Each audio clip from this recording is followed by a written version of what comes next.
الطلاق مرتان، اس پہ کل تفصیل سے گفتگو ہو چکی ہے. طلاق 2 مرتبہ، اور یہ طلاق رجعی مراد ہے کہ 2 مرتبہ طلاق کے بعد آپ کے پاس یہ اگلی 2 گنجائشیں ہیں. تیسری طلاق کے بعد پھر یہ والی گنجائش ہے نہیں ہے. تیسری طلاق کا حکم اس کے بعد جو اگلی آیت آ رہی ہے اس میں بیان کی گئی ہے. تو الطلاق مرتان، طلاق 2 دفعہ 2 مرتبہ. اب اس 2 مرتبہ 1 مرتبہ یا 2 مرتبہ طلاق اگر کوئی آدمی دیتا ہے تو اس کے پاس فَإِمْسَاكٌ روکنا بمعروف، دستور کے مطابق اچھے طریقے سے.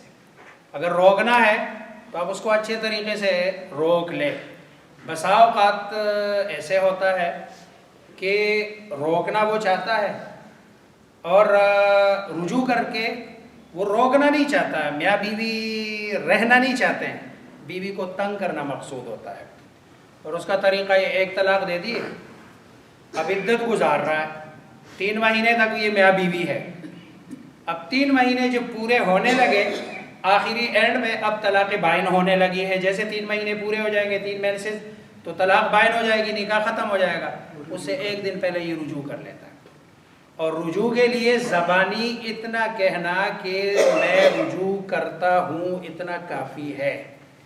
تو جب یہ کہہ دیا تو کہنے کے بعد اب ظاہری بات ہے پھر وہ اس کی بیوی ہو گئی. اب بیوی ہونے کے بعد پھر یہ دوبارہ دوسری طلاق دیتا ہے. اب دیکھو 3 مہینے ادھر گزروائے اور پھر دوسری طلاق دیتا ہے. 3 مہینے پھر اگلے وہ گزرواتا ہے، اور جب بالکل اینڈ پہ جا کے جب رجوع کا ٹائم ختم ہونے لگتا ہے یہ پھر تیسری طلاق دیتا ہے. تو گویا کہ 3 مہینے کی عدت یہ اپنے ضد اور ہٹ درمی کی وجہ سے یہ 9 مہینے تک پہنچا دیتا ہے. اس لیے فَإِمْسَاكُمْ بِمَعْرُوفٍ اگر آپ نے روکنا ہے، بیوی رکھنا ہے، تو دیکھو جھگڑے کی حالت ہے، آپس میں جھگڑا ہے، پھر بھی قرآن کہتا ہے کہ نہیں، آپ نے جھگڑے کی حالت میں بھی جذبات نہیں، غصہ نہیں، ساری چیزیں کنٹرول کر کے رکھنی ہے. فَإِمْسَاكٌ پس روکنا دستور کے مطابق، او تصریح یا چھوڑ دینا، بے احسان اچھے طریقے سے. بدنام نہ کرو تاکہ وہ اگلی شادی کے قابل ہی نہ رہے. اس طرح کی باتیں نہ کرو جیسے ہمارے معاشرے میں ہوتا ہے. طلاق ہو جاتی ہے، بسا اوقات نہیں نباہ ہوتا، غلطیاں دونوں کی ہوتی ہے، کبھی کسی ایک طرف بھی نہیں ہوتی. طبعی طور پر میلان ہی نہیں ہے، طبعی طور پر ان کا میچ ہی نہیں ہے. اب ظاہری بات ہے طبیعت ایک بندے کے ساتھ چاہتی نہیں ہے، اور ہم کہیں نہیں آپ نے رہنا ہے ہر صورت میں.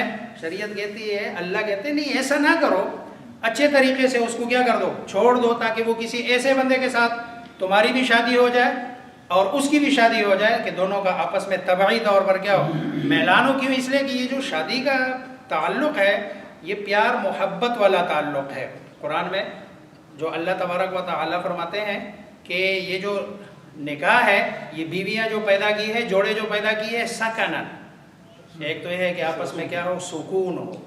اگلا لفظ ہے مودہ، محبت ہو، لیکن اس محبت میں ورحمہ، رحمت کا ایلیمنٹ ہو.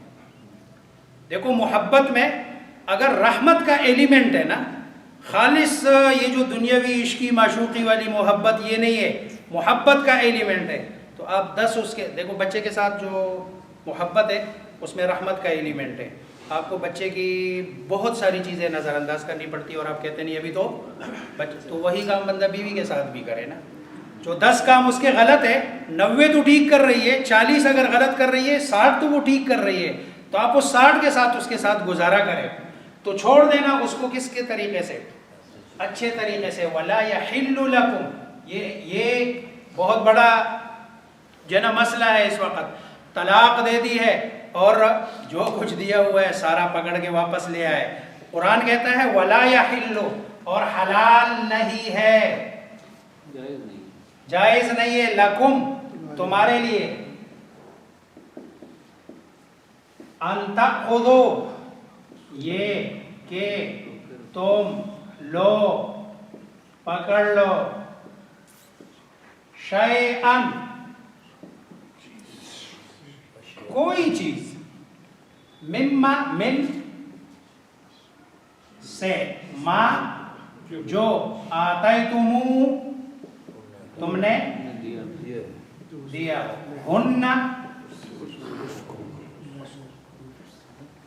جو تم نے دیا ہے، ان میں سے کوئی ایک چیز بھی لینا تمہارے لیے شرعاً جائز نہیں ہے. تم نے فائدہ اٹھایا، اس فائدے کے بدلے میں تم نے جو دیا، گفٹ دیے، مہر دیا، کوئی اور چیز دی ہے، چاہے تمہارے رشتہ داروں نے دیے چاہے تم نے دیے، ان میں سے کوئی ایک چیز لینا جائز نہیں ہے. ایک دوسری جگہ اللہ فرماتے ہیں وَآتَيْتُمْ إِحْدَاهُنَّ قِنْطَارًا فَلَا تَأْخُذُوا مِنْهُ شَيْئًا، اگر تم نے اپنی بیوی کو مال کا ڈھیر بھی دیا ہو تو اس میں سے ایک دیلا بھی واپس نہیں لینا. اب دیکھو یہ اصول ہے، یہ عورت کا حق ہے.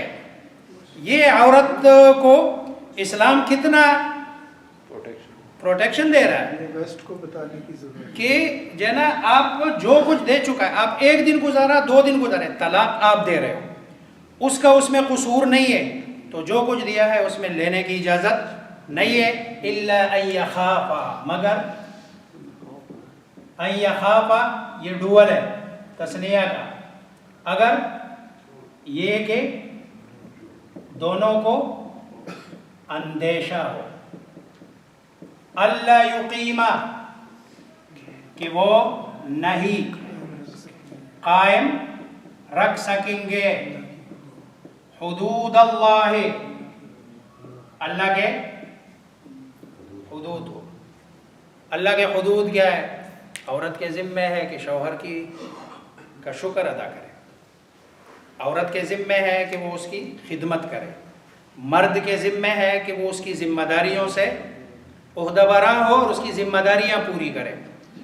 مزاج نہیں مل رہا ہے، وہ اس کے قریب نہیں آ رہی، یہ اس کے قریب نہیں جا رہا، دونوں ایک دوسرے کے ساتھ رہنا چاہتے نہیں ہیں، تو فَإِنْ خِفْتُمْ أَلَّا يُقِيمَا حُدُودَ اللَّهِ فَلَا جُنَاحَ عَلَيْهِمَا فِي مَا افْتَدَتْ بِهِ، اگر خوف ہو تمہیں کہ وہ نہیں قائم رکھ سکتے اللہ کے حدود کو، تو پس نہیں گناہ علیہما دونوں پر، فی مفتدت اس میں جو فدیہ دے دے عورت بھی اس خلاصی کے بدلے. یہ خلا کا مسئلہ ہے، اس کو سمجھنے کی ضرورت ہے. 2 چیزیں الگ الگ ہیں، ہم اس کو مکس کرتے ہیں. ایک ہے خلا، ایک ہے فسخ جس کو تنسیخی نکاح کہتے ہیں. خلا اور چیز ہے اور تنسیخی نکاح اور چیز ہے. خلا ایگریمنٹ ہے، جیسے نکاح ایگریمنٹ ہے، اور ایگریمنٹ میں دنیا کا اصول ہے کہ فریقین کی رضامندی ضروری ہوتی ہے، فریقین کی رضامندی کے بغیر دنیا کا کوئی ایگریمنٹ نہیں ہوتا.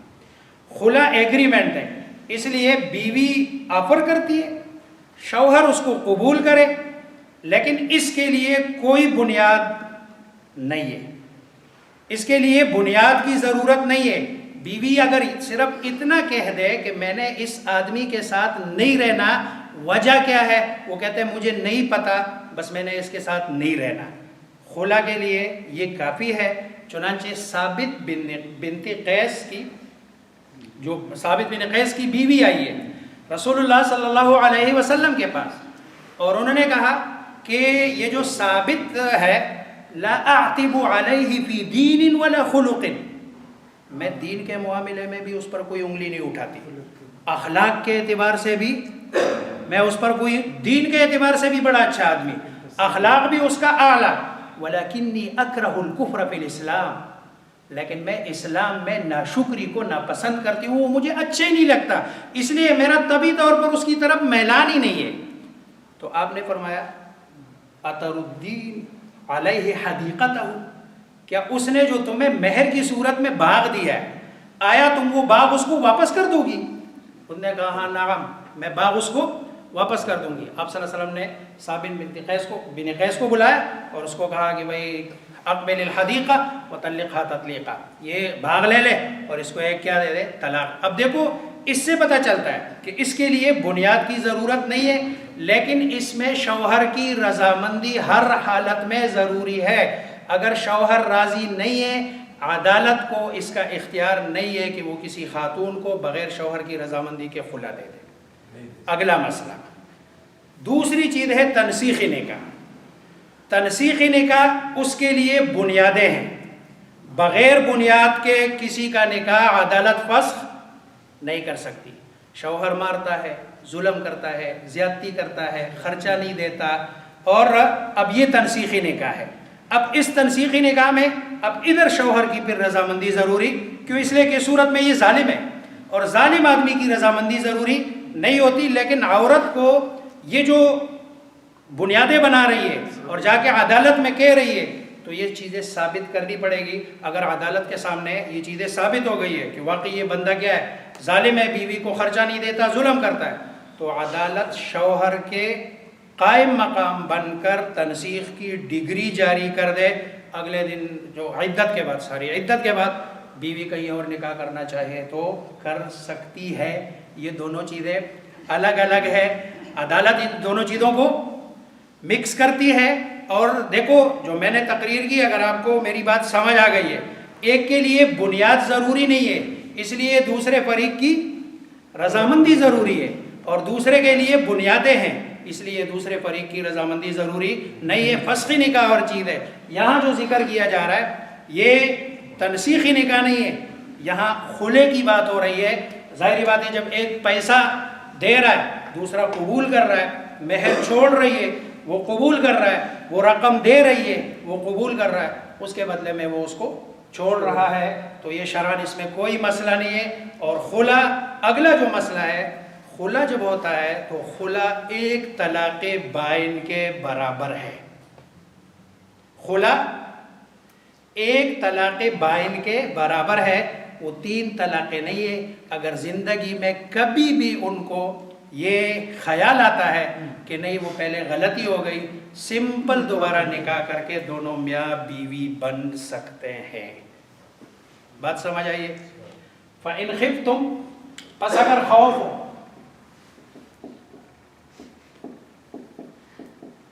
تمہیں اللہ یقیمہ، دیکھو یہ میاں بیوی کو نہیں کہا جا رہا ہے، یہ کوئی تیسرا فرد ہے جو اس کو کہا جا رہا ہے، یہ اس کے والدین کو کہا جا رہا ہے. اللہ یقیمہ، والدین دیکھ رہے ہیں، لڑکی کے بچے کے والدین بھی دیکھ رہے ہیں، بچی کے والدین بھی دیکھ رہے ہیں کہ بھئی اللہ کے حدود کو قائم نہیں کر سک رہے. اللہ یقیمہ کہ وہ نہیں قائم رکھ سکیں گے حدود اللہ، اللہ کے حدود کو. نکاح اس سے مراد ہے؟ جی اس سے مراد نکاح ہے؟ اس سے نکاح نہیں ہے. نکاح کی جو ذمہ داریاں ہیں وہ ذمہ داری نہیں پوری کر رہے ہیں. وہی جو آگے نکاح کی جو نکاح تو ظاہری بات ہے ایگریمنٹ ہے، نکاح تو ہے، وہ تو لفظی 2 کلمات ہے جو بول دیے ایجاب اور قبول 2 گواہوں کے سامنے نکاح ہو گیا. لیکن اصل جو نکاح کی ذمہ داریاں ہیں وہ پوری جنہ نہیں کر رہے ہیں. فلا جناح علیہما، پس نہیں جناح گناہ علیہما ان دونوں پر، فیما میں اس افتدت، یہ مؤنث کا صیغہ ہے، ہیا جو فدیہ دے عورت بھی اس کے بدلے، یعنی اس نکاح کو ختم کرنے کے بدلے. تلک حدود اللہ، یہ اللہ کی بنائی ہوئی حدیں ہیں، یہ اللہ کے حدود ہے. تلک، یہ سب حدود اللہ، اللہ کی حدیں ہیں. فلا تعتدوها، اس کو پار نہ کرنا. فلا تعتدوها، اس سے آگے فلا تعتدو، بس دیکھو پیچھے فلا تقربوها تھا، اس کے قریب نہ جانا، اور ادھر ہے فلا تعتدوها، اس کو آپ نے پار نہیں کرنا. جو اللہ کے احکامات ہیں اسی کے اندر فلا تعتدو، بس نہ آگے بڑھو.